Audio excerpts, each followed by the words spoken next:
Excuse me, monsieur, your country is on fire again. Rothschild pawn President Macron can't escape the inferno he left raging back in his home country after flying off to the G20 summit in Argentina. So much so, he was symbolically greeted by what appeared to be yellow vest protesters after touching down in Buenos Aires, but were coincidentally airport workers. Everyone forgot to receive Macron for the G20 summit in Argentina, except this guy at the airport. I love my country. The Argentine news outlet The Bubble saying, if you've ever felt forgotten or unloved, remember that there weren't any government officials on hand to welcome Macron to Argentina. Meanwhile, over another Saturday of protests, upwards of 100 people were injured. After the first round of yellow vest protests that left 2 dead, 750 injured, and an estimated €1.5 million in damages, Macron told the French thugs, as he called them, to essentially eat cake.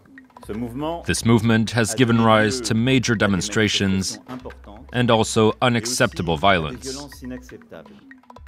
I have understanding for these fellow citizens, but I will not give anything to those who want destruction and disorder, because the Republic is both public order and the free expression of opinions. Since the 1950s, the French government has subsidized the production of diesel engines, and France leads Europe in car sales of diesel-powered vehicles. According to the French Union of Petroleum Industries, the price of diesel fuel per liter increased by 22% between October 2017 and October 2018. Yet, regardless of the massive response by average citizens to an impossible cost of living hike, Macron is staying the course on the tax increase of 7.6 cents per liter on diesel and a further increase of 6.5 cents on diesel planned for the 1st of January 2019. Aggressive measures intended on ending diesel and petrol cars by 2040. I can assure you, France will not give up the fight.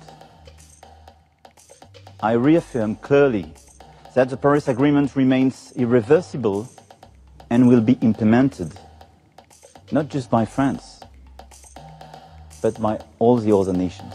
To add insult to injury, literally, in a recent speech, Macron reminded the French that the wording of the Paris Agreement would shut down 14 of the country's 58 nuclear reactors currently in operation by the target date of 2035. 3/4 of France's electricity comes from its nuclear plants. But these protests are nothing new. Protests against the taxation of petrol in France go back to the 1930s. The Yellow Vest protests are simply a concentrated version of earlier protests in the face of the elite's rampaging madness to ram carbon taxation down the throats of a republic. In case you forgot, globalists, a republic is a state in which supreme power is held by the people and their elected representatives, which has an elected or nominated president rather than a monarch. The globalist model is essentially inoperable within a true republic, which is why the globalists have sought to bastardize the oversight and culture within these republics. The mainstream media would have us look the other way and believe that the 245 French people killed since the Charlie Hebdo attack, the unyielding sexual assaults by refugees, and the Islamification of France aren't part and parcel to the Yellow Vests' outrage. But we all know this isn't just about taxes. The people have had enough, and the protests are spreading. The Yellow Vest protests have spread to Italy, where the EU's dominance is unwanted by a populace that supports its own government. And in Brussels on November 30th, demonstrations led to 60 arrests for disturbing the public order. Populism, a tsunami of natural proportions, is something the globalists are unequipped to deal with.